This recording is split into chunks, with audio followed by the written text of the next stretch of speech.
Your Honor, there are no words to adequately describe the unimaginable tragedy that brings us before this court today. By my comments, I'm not even going to try to express the horror, the pain, or the suffering that the defendant has caused to these families, to this community, and to all who were a part of this investigation. However, I do want to spend a few minutes sharing with the court the details of the crime, as so far you've only had an opportunity to review the affidavit and a few facts here and there that have been offered to the court in the motions and pleadings that have been filed. The questions that have screamed out to anyone who will listen since August 13th of 2018 are why and how. Why did this have to happen? How could a seemingly normal husband and father annihilate his entire family? For what? These are the questions that only one individual in this courtroom or on this planet knows the answers to. I fully expect we will not receive the answers to these questions today, nor will we at any point in the future. I don't expect that he will ever tell the truth about what truly happened or why.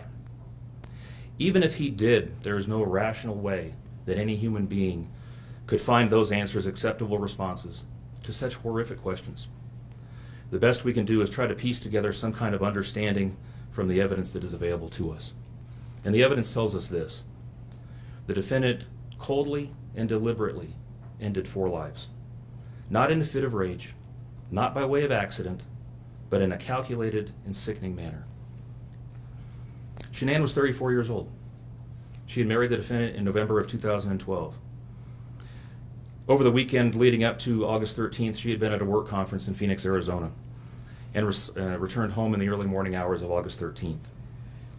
We know that she got home about 1:45 in the morning. The doorbell camera on their home shows her arriving back home from the airport. Shortly thereafter, at least according to the defendant, they had what he referred to as an emotional conversation about the state of their marriage and about what their lives would look like going forward. What was said during that emotional conversation, only he knows. What we do know is that shortly after that, the defendant strangled her to death with his own hands. We know that he slowly took her life the morning of August 13th. We know that this was not done in an uncontrolled, vengeful manner that he tried to describe to agents from CBI and the FBI. If that were the case, you would expect to see vicious, horrible bruising about her neck, shoulders, and face. You would expect to see the hyoid bone in her neck broken. You would expect to see some kind of defensive wounds on his body as she struggled and fought for her own life. None of those are present. The only injuries that were on Shannon's body were one set of finger or bruising, what appeared to be fingernail or finger mark bruising to the right side of her neck. We know that our experts will tell us that it takes 2 to 4 minutes to strangle someone to death manually with their own hands. The horror that she felt as the man that she loved wrapped his hands around her throat and choked the life out of her must have been unimaginable. Even worse, what must Bella, age 4, and Celeste, age 3, must have experienced or thought as their father, the one man on this planet who was supposed to nurture and protect them, was snuffing out their lives. They both died from smothering. Let me say that again. The man seated to my right smothered his daughters. Why? Imagine the horror in Bella's mind as her father took her last breaths away. Your Honor, understand very clearly, Bella fought back for her life. The frenulum, the connective tissue between her upper lip and her gum, had a 1.5 centimeter laceration. She bit her tongue multiple times before she died. She fought back for her life as her father smothered her. Celeste had no such injuries. In fact, she had no external injuries at all. But according to the medical examiner, she was smothered nonetheless. The defendant then methodically and calmly loaded their bodies into his work truck, not in a hasty or disorganized way. He was seen from the neighbor's doorbell camera backing his truck into the driveway, going back and forth into the house and back out to the truck 3 different times, 1 time for each of their bodies. He then drove them away from their family home 1 final time, intent on hiding any evidence of the crimes that he had just committed. In 1 final sign of callousness for his wife, his daughters, and their unborn son, and their remains, he drove them to a location that he thought no one would ever find them, to one of the oil tank batteries with which he was so familiar. He knew this was safe. He had texted a coworker the night before saying, "I'll head out to that site. I'll take care of it." He had carefully ensured that he would be alone in the middle of the plains to secrete away the remains of his family in a place that he hoped they would never be found. In 1 final measure of disrespect for the family he once had, he ensured that they would not be together, even in death, or so he thought. He disposed of them in different locations. He buried Shannon and Nico in a shallow grave away from the oil tanks. Bella and Celeste were thrown away in the oil tanks at this facility. Different tanks, so these little girls wouldn't be together in death. Imagine this, Your Honor. This defendant took those little girls and put them through a hatch at the top of an oil tank, 8 inches in diameter. Bella had scratches on her left buttocks from being shoved through this hole. A tuft of blonde hair was found on the edge of one of these hatches. The defendant told investigators that Bella's tank seemed emptier than CC's because of the sound that the splashes made. These were his daughters. Significantly, when his coworkers arrived at the tank battery later that morning, to a person, they all described him as acting completely normally. It was a normal workday, even while his daughters sank in the oil and water not far away from him. And then his efforts at deception truly began.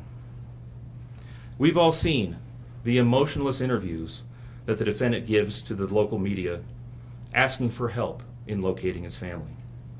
We watched as he claimed that the house was empty without them, and that he hoped that they were somewhere safe, and that he just wanted them to come home.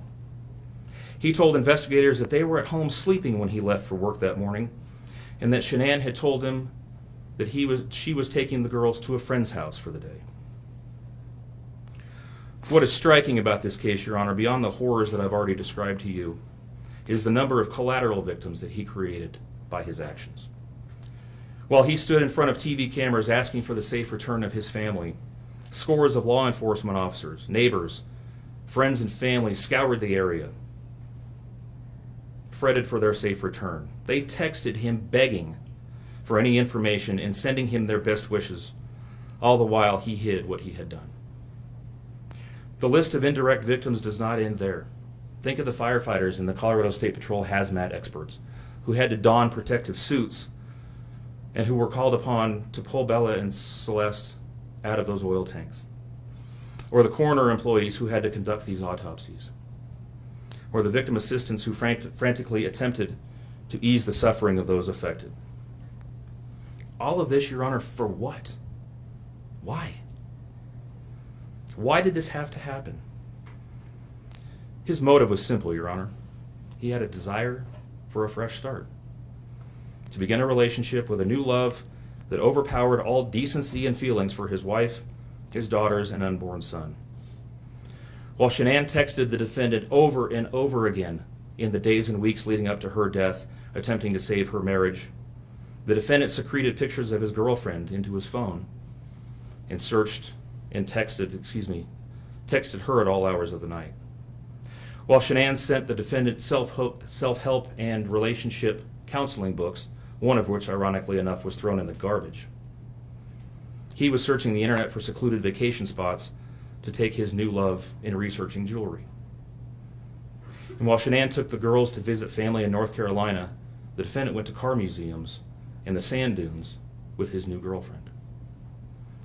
The stark contrast between the subjects of their internet and text content is absolutely stunning. Even the morning after he killed them and disposed of their bodies, he made several phone calls.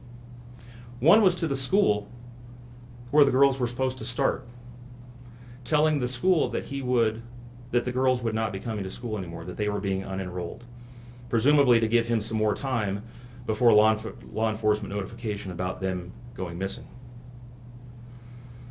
He contacted a realtor to start discussing the selling of his house, and he texted with his girlfriend about their future. None of this answers the questions of why, however. If he was this happy and wanted a new start, get a divorce. You don't annihilate your family and throw them away like garbage.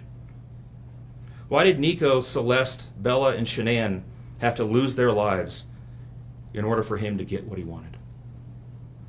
Your Honor, justice demands the maximum sentence under the agreement reached by the parties. As you will recall, the agreement calls for life sentences as to Shannon, Bella, and Celeste, and all of those to run consecutively to one another.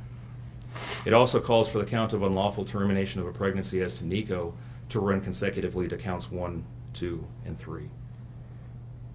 I would suggest that the extreme aggravation present in the defendant's conduct and in the efforts that I have described mandate that the sentences for counts 7, 8, and 9, the tampering with a deceased human body, each be the maximum of 12 years, and that those sentences run consecutively to one another.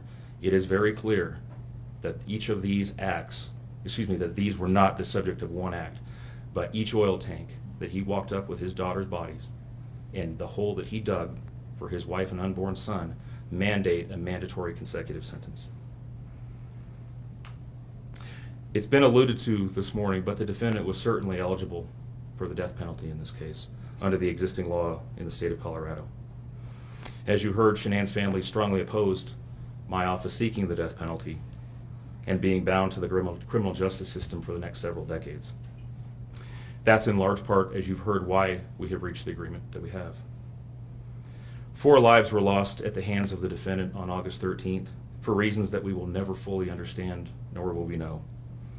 In the end, the Rourke family was much more merciful towards him than he was towards his wife, his daughters, and his unborn son. Prison for the remainder of his life is exactly where he belongs for murdering his entire family. Thank you. Are you seeking 91 days to file a request for restitution? I am, Your Honor, please. I'll grant that request.